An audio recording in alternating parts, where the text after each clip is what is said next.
you have to learn your numbers. How much am I putting out for this person and how much am I getting back for this person? You really have to go into every new hire and reviewing the existing people on your team on a regular basis.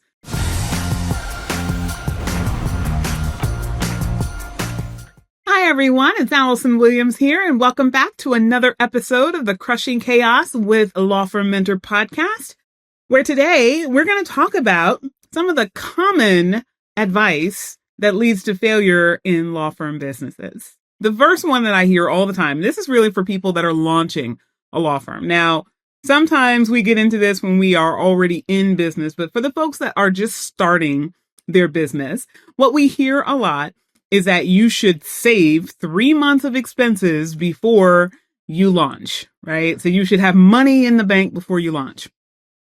Now, why is that a myth? Well, here's the thing. It's not truly a myth that it's a great idea to have money in the bank, right? Having savings is never a bad thing. But I think what happens a lot of times is that people are lulled into a false sense of security around the idea of savings. It's almost like it feeds this dysfunctional loop that's going in the mind of the business owner that if I have money in the bank, I'm okay. Now, mind you, you might have money in the bank, but on the flip side, you might have 10 times the dollar amount in bills coming in and due in the next week that will eat up all the dollars and cents you have in the bank and then some.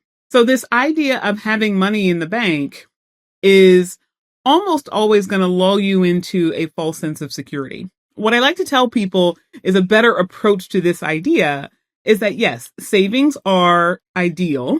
However, you should not wait to create your dream until you have savings.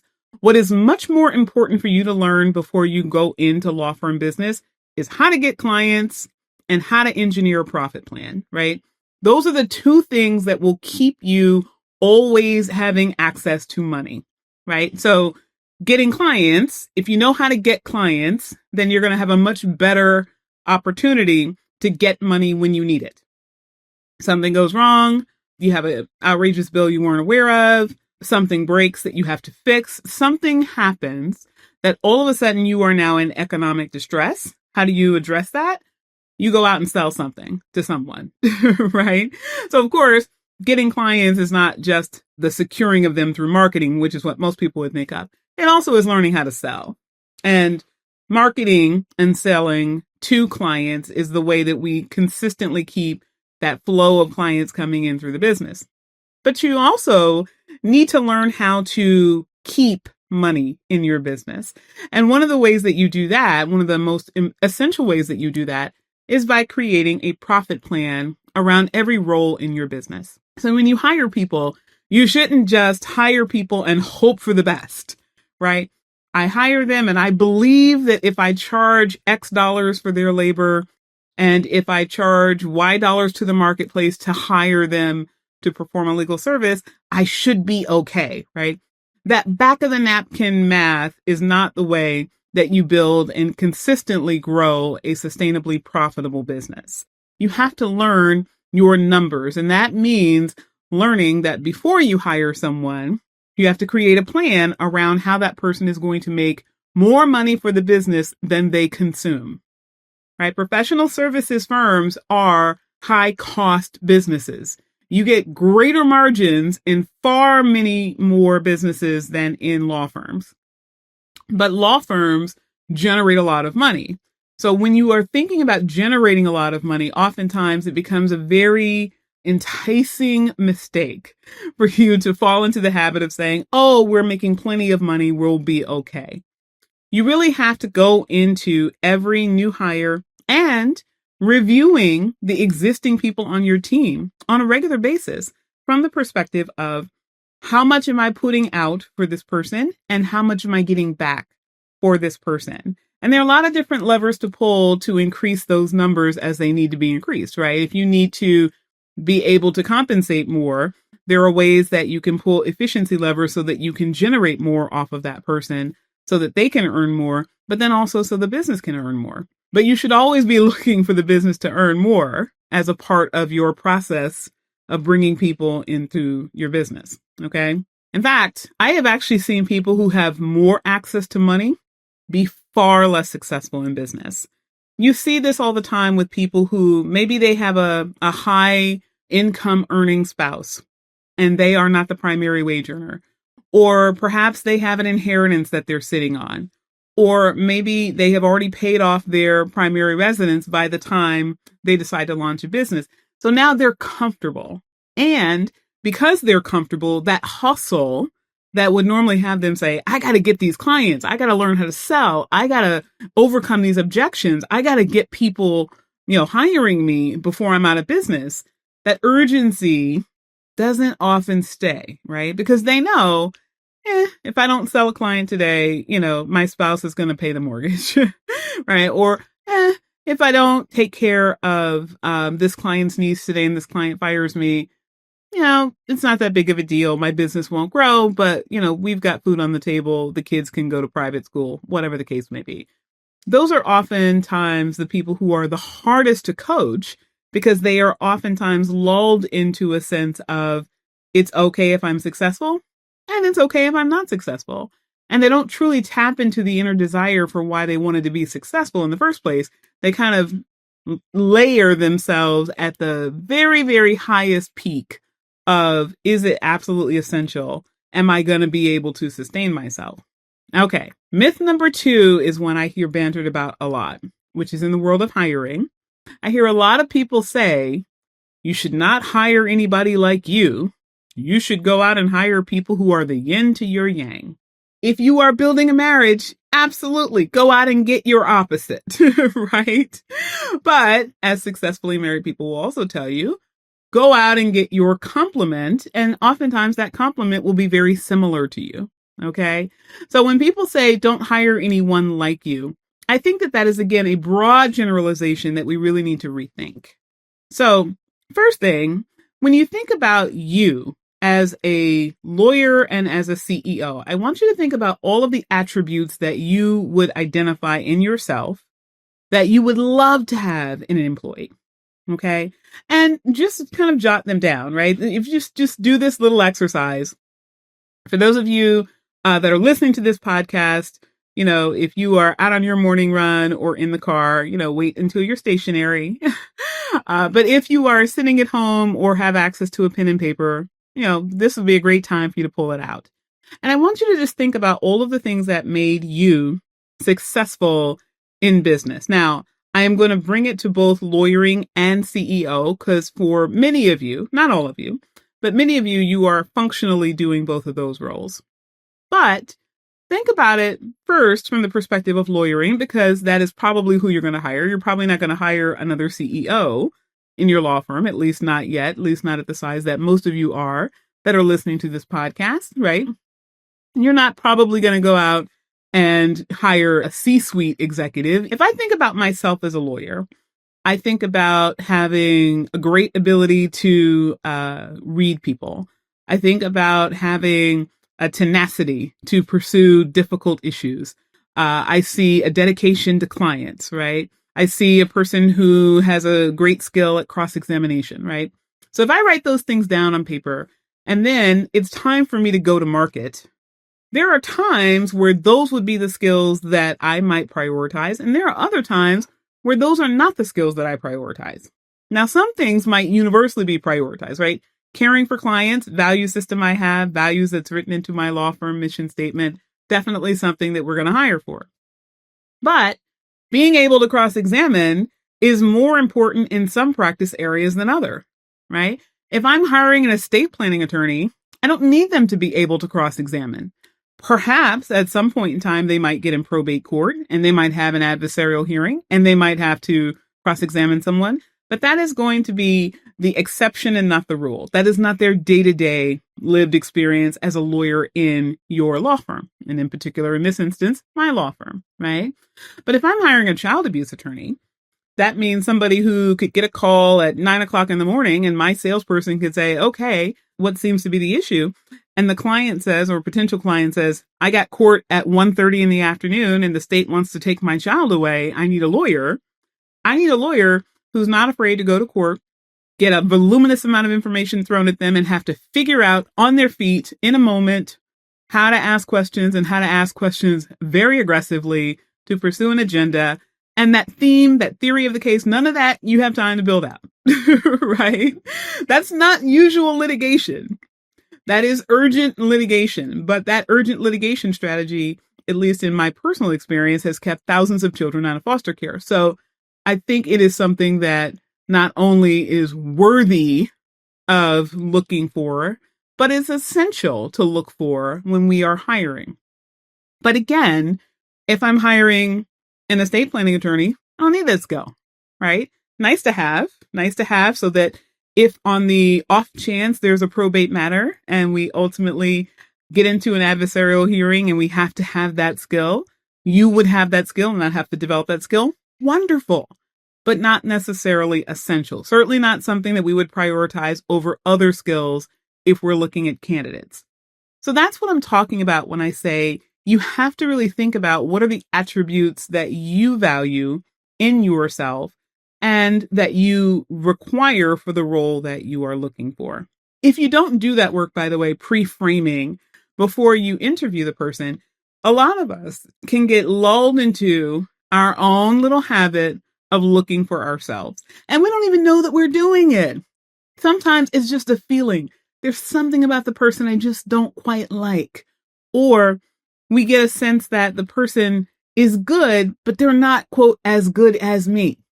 And that not as good as me mindset, of course, stops us and keeps us limited in a whole host of ways regarding our businesses, but especially essential when you are hiring someone that you know going in what they have to have and what they should not have.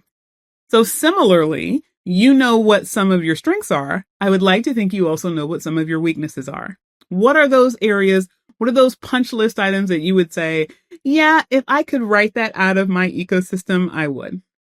Mine is proofreading. For some reason, my hands, when I am typing up a document myself, my hands just do not want to type a, and, or the, right? I will skip over a, and, or the in the course of a sentence at least 40% of a document, easily. If I don't have someone to proofread my documents, I know that I am very, very stressed about filing that document with the court because I know it's going to contain errors. I just know that, right? My eyes don't see it.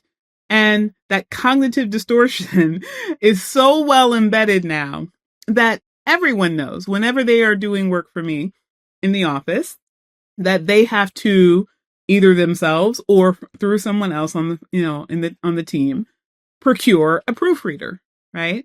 So if that is a skill that can be allocated to another person, perhaps I'm fine hiring someone who has a similar deficit in that regard. But if we're staff light and I don't have someone who's going to be able to proofread it, or I don't have the technology for the proofreading, then I have to hire somebody who does not have that deficit. Now, this is somewhat of a silly example because with all of the tools that we have access to now, even AI tools, like you could literally upload your document, not saying you should do this, you can literally upload your document with redacted names to ChatGPT and ask it to proofread it for you, right? So you can get proofreading done without another human and certainly without that being encoded into the human you're hiring for a variety of roles. But that's neither here nor there. The point is still the same. Ultimately, you want to think about what you have that you want and that you don't want. And you need to look objectively at the person who you are hiring through the lens of the role that you're going to have them hired for. But then also, through the filter of, are they like me? Are they not like me? But it is not universally true that you should not hire people like you, because there are some of you that are absolutely exceptional at what you do. And your clients would be well served by having another version of you in the office. Now, I said another version of you.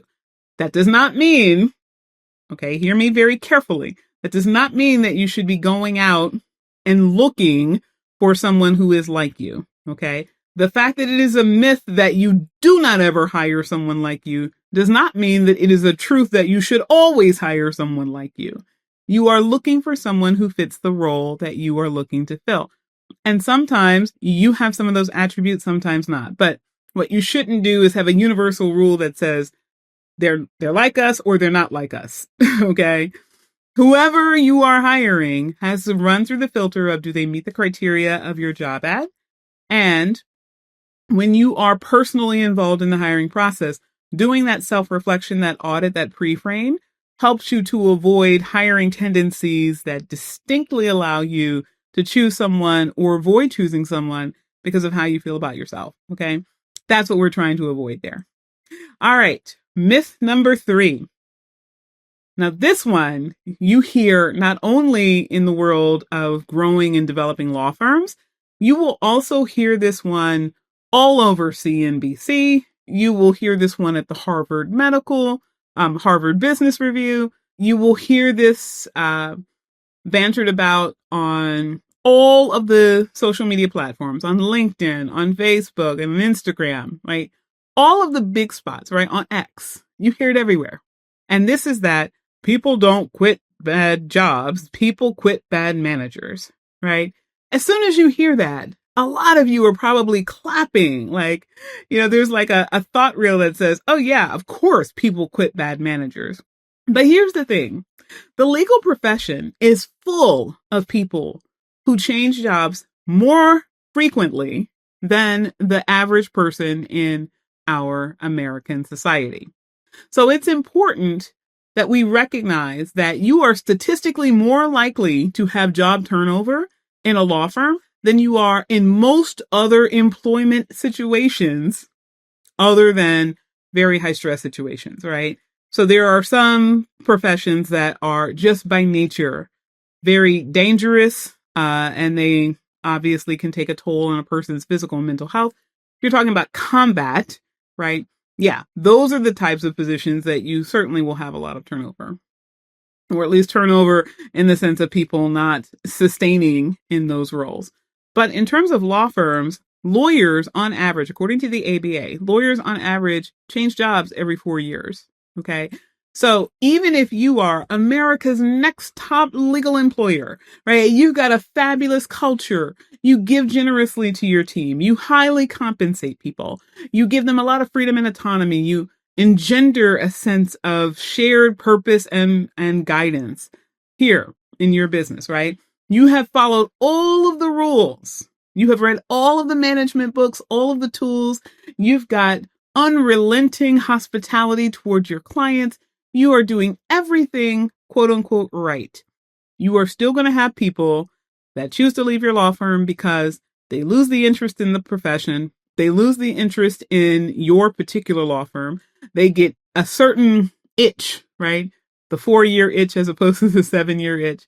They just want to move around, right?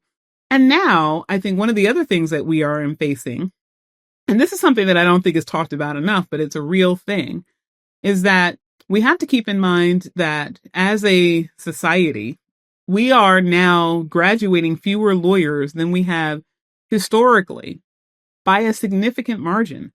There are not enough lawyers to go around, right? So a lot of these efficiency tools that a lot of lawyers have been kind of throwing up their hands with and saying, I don't know if I really want to spend my time and energy on that AI stuff yet. I still want to do it the old way. Here's the thing. At some point in time, if you don't start utilizing some of these tools like AI, you might not have the bandwidth to serve your existing clients because you might not have the workforce to serve your existing clients. Okay. Now, I don't want to go predicting that is like turning a corner like tomorrow. I don't think you're going to be out of a job by virtue of being a lawyer in the next 5 years, but we are definitely facing a crunch there. And as a result, the recruiters are out and hunting, right? The recruiters are calling your paralegals, your lawyers, your legal secretaries, and they're saying, hey, how do you feel over there? Do you like it at John Doe's law firm? I have an interesting opportunity that you might be interested in, where you could make X dollars a year. You could have this kind of benefit. You could have this kind of work life. How does that sound to you? And a person could be generally very happy where they are. In fact, when we talk about going out and poaching lawyers from other law firms, we talk about it from the perspective of nothing beats hiring a happy person. right? I would love to find a lawyer who likes what they're doing, who likes their current employer, who likes the atmosphere where they're doing it, and is just so hungry for more, whether it's more status, more money, more opportunity, building more career, whatever it is, that they are willing to seize upon my offer, right? It's great if that's what they want, because that means this is not a disgruntled person who has a chip on their shoulder with their current employer. Now, those people can be hired as well, and those people can be hired out of toxic environments and into your environment and become very happy. But my point is simply this, that when you are thinking about the current landscape of who is available to be hired, it is really important that you keep in mind that lawyers move around, and it is not a truism that if a lawyer leaves your law firm, that you're a shitty employer, that you're a shitty manager, that you never did anything for them, etc. Right? Sometimes people write that narrative. Emotionally, they write that narrative. They make you the demon in their story. They make you the devil in their story because they feel that they need to have a justification to leave. It can't just be, I want something different, so I'm leaving.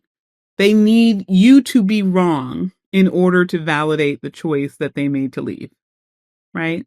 And it sucks when that happens because then you can't just part as friends and say, all right, well, I wish you would have stayed, but I wish you well in your future endeavors, and I hope to see you out there in our legal field, right?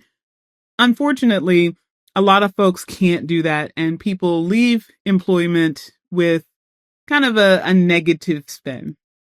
But by and large, this is really what I want to impress upon you, that there's always the opportunity for self-reflection, and there's always the opportunity to look at the culture that you've created, the systems that you have in place, the compensation that you're paying, the way in which you interact with your team, and how you are running your company, and say, do I like this? Do I not like this? What can I do better?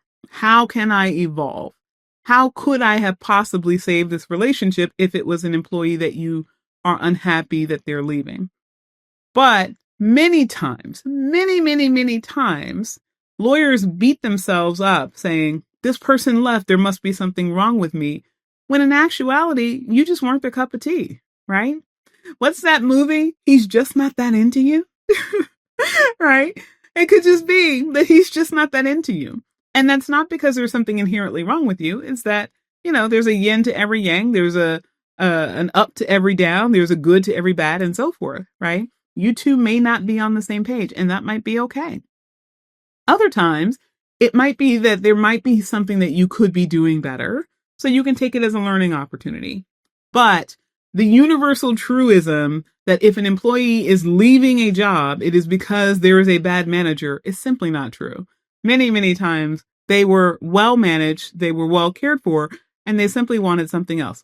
Because they got anxious, because they feel they should be moving around every few years, because they got bored, because they kept getting harassed by a recruiter, any number of reasons. But regardless, don't take it personally if someone leaves. Many times, there's an opportunity for reflection, but the answer at the end of your reflection could very well be, this was just not a good fit. All right.